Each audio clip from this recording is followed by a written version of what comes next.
नमस्ते मेरे प्यारे भाइयों एवं बहनों, मैं आनंद लता सिंह अपने YouTube चैनल ए लता लर्निंग में आप लोगों का स्वागत करती हूँ। जैसा कि आप लोग देख रहे हैं, ATGT 2003 का हिंदी प्रश्न पत्र है। इसको आज हम लोग सॉल्व करेंगे। प्रश्न नंबर फर्स्ट है, निम्नांकित में से कौन सा युग्म सही है? बी ऑप्शन सही है, नहीं। ए ऑप्शन सही है, खरगोश विदेशी शब्द है। क्वेश्चन नंबर सेकेंड, पुष्प शब्द है तत्सम शब्द है। प्रश्न नंबर थर्ड, उर्दू हिंदी की एक विभाषा है। प्रश्न नंबर चौथा है, निम्नांकित में से कौन सा युग्म सही है? सी ऑप्शन सही है, भोजपुरी बिहारी। प्रश्न नंबर 5, निम्नांकित में से हिंदी की उपभाषा है राजस्थानी। प्रश्न नंबर 6, होनहार वीरवान के होत चिकने पात का अर्थ है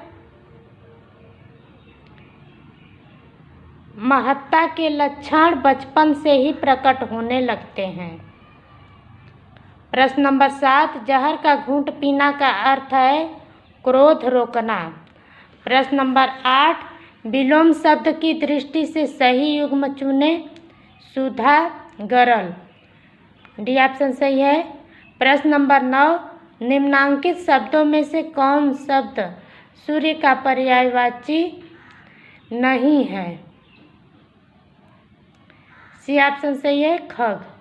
प्रश्न नंबर 10, निम्नांकित में से कारक की दृष्टि से शुद्ध वाक्य चुने। मोहन ने एक पेड़ काटा।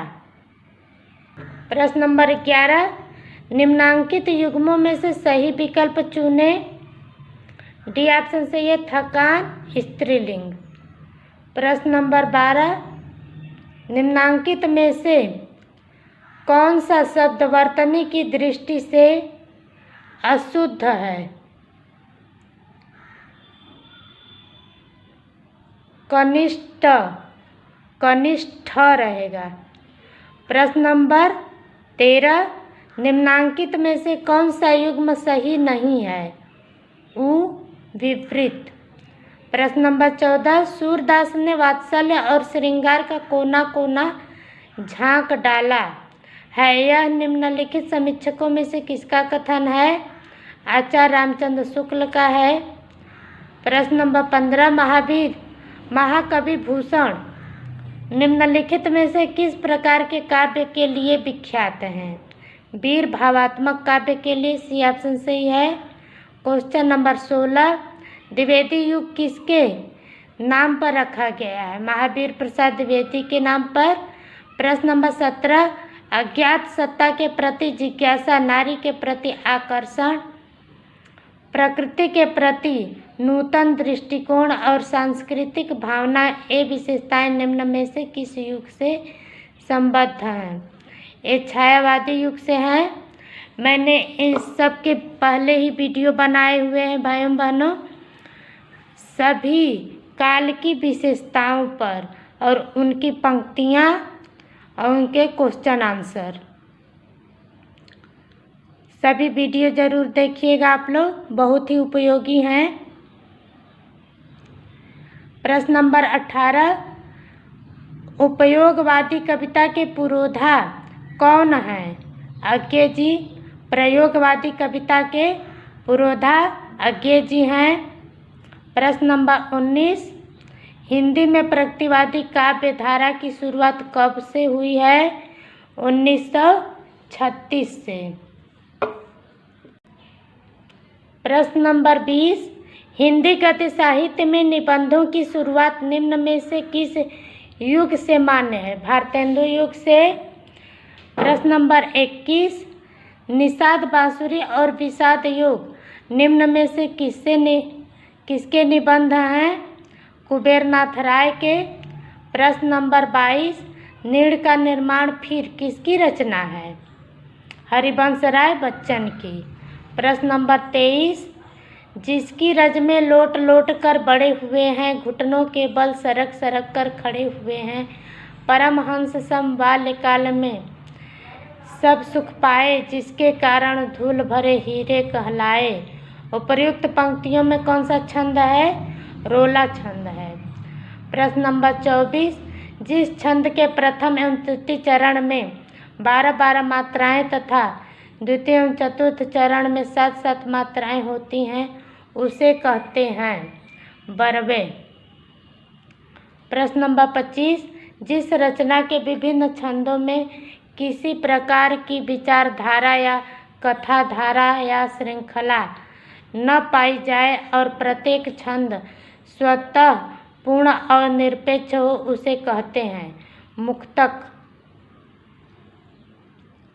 प्रश्न नंबर 26, आनंदवर्धन ने काव्य की आत्मा की खोज करते हुए ध्वनि को काव्य की आत्मा कहा है। प्रश्न नंबर 27, तद्दोषो शब्दार्थों सगुणावरणकृति पुनः क्वापि काव्य का यह लक्षण बताने वाले आचार्य मम्मट हैं। प्रश्न नंबर 28, हिंदी साहित्य के प्रथम युग का सर्वाधिक उपयुक्त नाम निर्दिष्ट होता है, वीरगाथा काल। प्रश्न नंबर 29, पद्मावत अखरावट आखिरी कलाम निम्नलिखित में से किस कवि की रचना है? जायसी की। प्रश्न नंबर 30, गोस्वामी तुलसीदास ने ब्रज भाषा और अवधी में रचना की है। प्रश्न नंबर 31, निम्न में से कौन सत्य है? राम काव्य धारा में प्रबंध शैली का प्रयोग किया गया है। प्रश्न नंबर 32, कारकों का सही क्रम कौन सा है? बी ऑप्शन से कर्ता कर्म करण संप्रदान अपादान। प्रश्न नंबर 33, जो टाल मटोल या विलंब से काम करे के लिए एक शब्द कौन सा प्रयुक्त होता है? दीर्घसूत्री। क्वेश्चन नंबर प्रश्न नंबर 34, अभूतपूर्व किस शब्द समूह के लिए एक शब्द है जो पहले कभी नहीं हुआ? प्रश्न नंबर 35, हाथ पैर मारना मुहावरे का अर्थ बहुत प्रयत्न करना। प्रश्न नंबर 36, निम्न में से कहावत कौन सी है? ऊंट के मुंह में जीरा। प्रश्न नंबर 37, कौन सा वाक्य अशुद्ध है? अनेकों विद्यार्थी पढ़ रहे हैं। प्रश्न नंबर 38, कौन सा शब्द शुद्ध है? अनधिकार। प्रश्न नंबर 39, जयशंकर प्रसाद की ग्राम कहानी हिंदू नामक पत्रिका में किस वर्ष प्रकाशित हुई थी? 1911 ईस्वी में। प्रश्न नंबर 40, नूतन ब्रह्मचारी उपन्यास के लेखक कौन है? बालकृष्ण भट्ट। प्रश्न नंबर 41, हिंदी रीतिकाल में किस आचार्य कवि को अलंकारवादी कहा जाता है? केशवदास को। प्रश्न नंबर 42, वर्तनी की दृष्टि से कौन सा शब्द शुद्ध है? उपर्युल्लिखित। प्रश्न नंबर 43, विधुर शब्द किस वाक्यांश पर लागू होता है? जिसकी पत्नी दिवंगता हो, जिसकी पत्नी मर गई हो। प्रश्न नंबर 44, शुष्क में प्रत्यय है, क प्रत्यय है। प्रश्न नंबर 45, अभिज्ञान शाकुंतलम में अंक है, 7 अंक है। मेघदूत है। प्रश्न नंबर 46, गीति काव्य। प्रश्न नंबर 47, काव्य एवं दर्शन ग्रंथ दोनों के प्रणेता हैं। बी ऑप्शन से पंडित राज जगन्नाथ। प्रश्न नंबर 48, दंडी की कौन सी कृति है? काव्यादर्श। प्रश्न नंबर 49, विभावानुभाव व्यभिचारी संयोगात रस निष्पत्ति जैसा रस सिद्धांत विषयक प्रतिपादन किस आचार्य ने किया है? भरत मुनि ने। प्रश्न नंबर 50, श्रीहर्ष की रचना है नैषधीय चरितम। प्रश्न नंबर 51, रेखा चित्र विधा में सिद्धहस्त हैं, कौन है? रामवृक्ष बेनीपुरी। प्रश्न नंबर 52, जूठन किस रचनाकार की आत्मकथा है? ओम प्रकाश वाल्मीकि की। प्रश्न नंबर 53, आदिकाल को सिद्ध सामंत काल किसने कहा है? सर जॉर्ज ग्रियर्सन ने। प्रश्न नंबर 54, आचार्य हजारी प्रसाद द्विवेदी के अनुसार पृथ्वीराज रासों में अंगिरस कौन है? वीररस। प्रश्न नंबर 55, इस्तवार दलाल लिटरेच्योर हिंदुस्तानी को हिंदी साहित्य का पहला इतिहास किसने माना है? डॉक्टर धीरेन्द्र वर्मा ने। प्रश्न नंबर 56, पृथ्वीराज रासो कैसी रचना है? प्रबंध।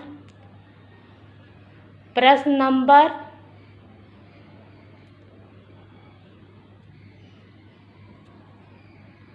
57, कबीर की भाषा सधुक्कड़ी है, यह उक्ति किस आलोचक की है?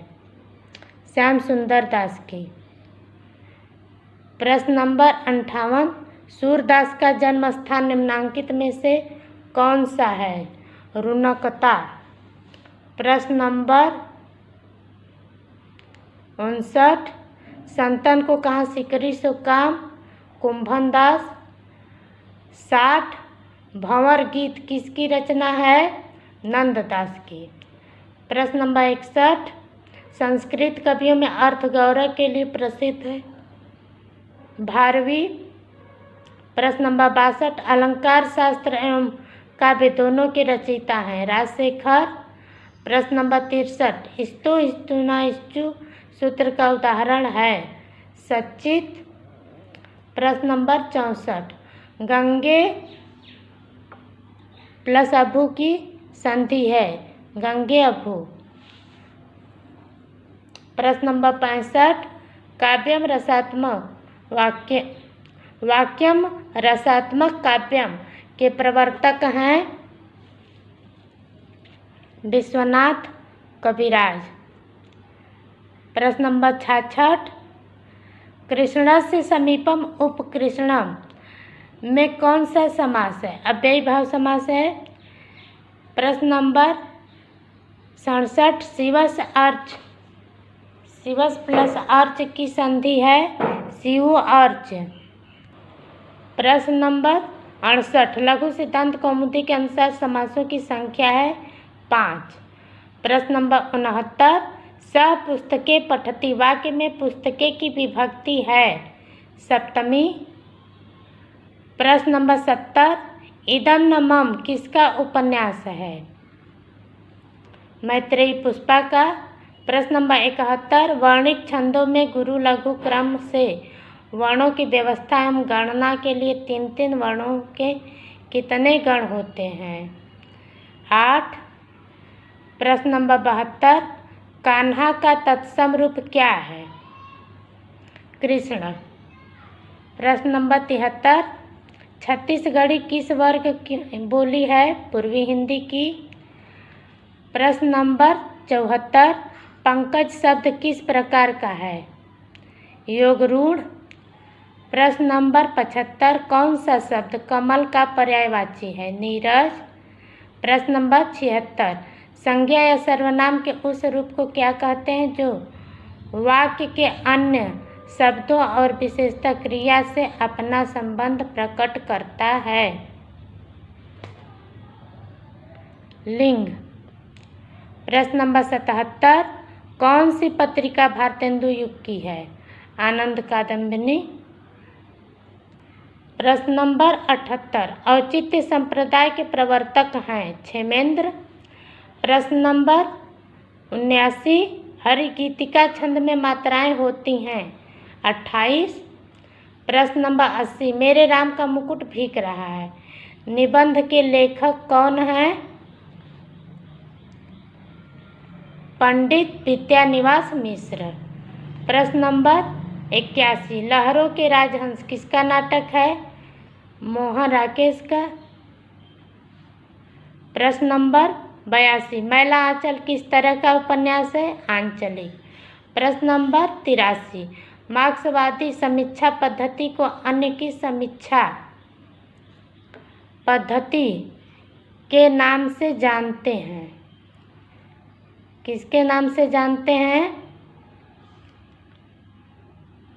प्रगतिवादी समीक्षा पद्धति के नाम से। प्रश्न नंबर 84, छंद उसे कहते हैं जिस रचना में वर्ण, मात्रा, यति, गति, तुक आदि का सम्यक विन्यास होता है। प्रश्न नंबर 85, इनमें कौन सा शब्दालंकार नहीं है? उपमा। यह क्वेश्चन पेपर हल हो गया। इस क्वेश्चन पेपर में इतने ही क्वेश्चन हैं। अब मिलेंगे अगले पेपर में। नमस्कार।